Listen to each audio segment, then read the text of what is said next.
What do you do when your dreams feel like they never gonna happen? And what if delay isn't denial, but it's a test? Proverbs 13:12 says, "Hope deferred makes the heart sick, but a desire fulfilled is a tree of life." That verse hit me like a lightning bolt this morning.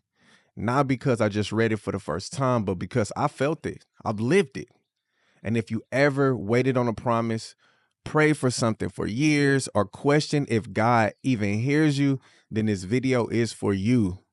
Today, I'm walking you through my personal journey, from delayed dreams that led to depression to promises that finally came true.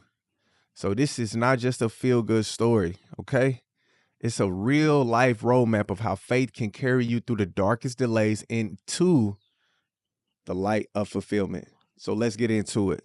I want to start by being real. There have been moments in my life where I felt like my hope was hanging on by a thread, not just because things were slow, but because it felt like God was silent, like my dreams he gave me were dangling in front of me like a carrot that I'd never catch. I've had dreams, big ones, that didn't happen when I thought they would. Whether it was music, marriage, a family, impact, influence, all of it felt like it was on pause. And when you're in that kind of season, it's not just frustrating, it's painful. It feels personal. I remember this one season of my life where I felt like everything I had prayed for was on hold. I was working a 9-to-5 job, struggling creatively, and I couldn't see how anything would shift. I opened my Bible, hoping for a breakthrough, but all I saw was delay. And that delay almost broke me. But here's what changed. All right. I started to realize that hope ain't about timelines. It's not about having your dream happen by 25 or 30 or whatever age we've convinced ourselves is success. Hope is about trust, trusting who gave you the dream in the first place. See, I had to stop seeing God as a vending machine for my dreams and start seeing him as the source who sustains me in the waiting. And the shift began when I went back to the word. Not to use it like a magic wand, not like a checklist, but like a compass. Because here's the truth no one wants to talk about. Delayed dreams can crush your spirit if you don't know how to handle them. It's that quiet discouragement, that voice that says, you missed your chance, you're too old, you should just settle, or worse, God forgot about you. and I know what that feels like because it led me into depression. Not clinical, not diagnosed, but that dark, quiet heaviness that comes from watching your hope get pushed further and further out of reach. I started doubting whether I even heard God in the first place. Did I imagine those dreams? Was I chasing something that wasn't even for him or from him? That's a dangerous place to live in, full of self-doubt and spiritual confusion. So, how do you know if a dream is really from God? That's the $1,000,000 question, right? For me, I've learned to let my dreams breathe. Instead of jumping to act, I sit, I wait, I listen. God, am I hearing you clearly? Is this something you want for me or something I want? And I'm just trying to stamp your name on it. And then I go back to the word every single time. Because the word doesn't give me specifics about every dream, but it does center me in truth. One time I had a dream that just wouldn't leave me alone. It haunted me. It followed me. It kept me up at night.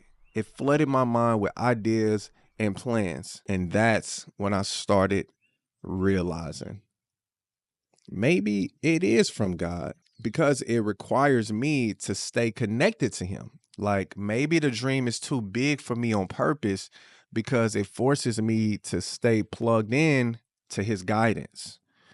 One example, marriage and family. I had a dream, a literal dream, during my first year as a Christian. All right. I saw a woman standing with 3 kids. 2 of the kids were standing and one was sitting on the floor. I drew that dream out. Like I took a pen and paper and I sketched it out.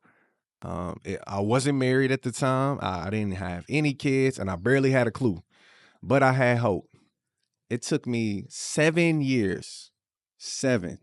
But today, that vision that I sketched, I made in faith, That's my life right now. Literally. A wife who's a blessing and 3 kids who light up my world. That wasn't just wishful thinking, that was faith. Fueled by scriptures like Proverbs 18:22. Everybody know this one.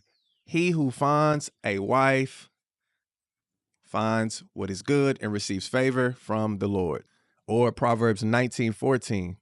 Houses and wealth are inherited from parents, but a prudent wife is from the Lord. I clinged on to these verses, held on to them tightly, got them down in my heart. And those verses held me up. So those weren't just memory verses. They was my anchors. You know, I use those verses as anchors. And in the meantime, journaling is what really saved me. So not just writing my feelings, but I wrote down scriptures, I wrote down reflections, and I even wrote down prayers. And I let the Holy Spirit lead me to words that brought me peace and that brought me joy and kept me focused. It was like God was meeting me on every page, and that would happen every single morning. So even when nothing changed externally, something was shifting in my spirit. So the biggest realization hit me one morning while I was journaling. And I wrote, what if delay isn't punishment, but it's preparation? That hit deep, real deep. So I started to think maybe God is not saying no. Maybe he's saying not yet, because what I'm asking for is bigger than what I think.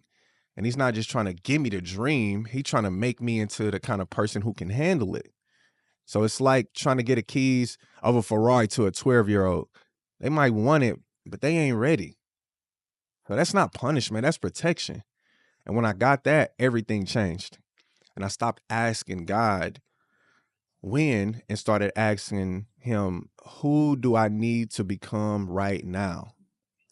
That one question shifted my whole mindset. It gave me power again, not over the timing, but over the preparation, because now I had something I could do.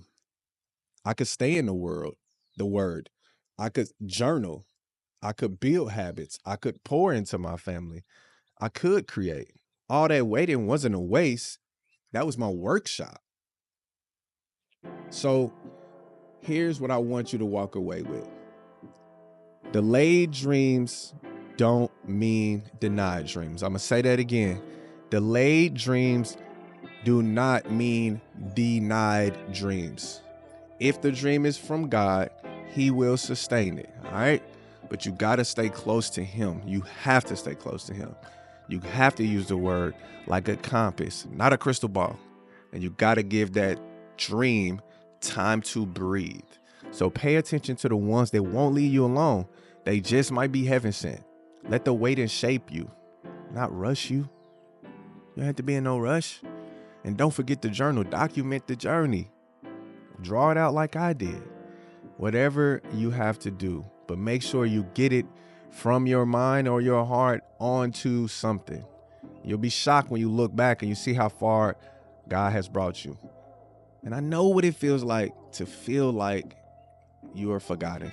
And I know what it's like to cry out and hear silence. But I also know what it's like to see the promise come true. And when it does, oh my, it's worth it. Because the moment it's fulfilled, it feels like life. Not hype, not fantasy, real life. Just like Proverbs 13:12 says, hope deferred makes the heart sick, but a desire fulfilled is a tree of life. I've tasted that fruit, and I'm telling you, it's sweeter than anything that you could ever imagine. So keep hoping, keep trusting, keep building, and stay close to the one who planted the dream in you to begin with. Thanks for watching, and if you enjoyed this video and you felt like God's been quiet on your dream, go ahead and watch the next one. Peace.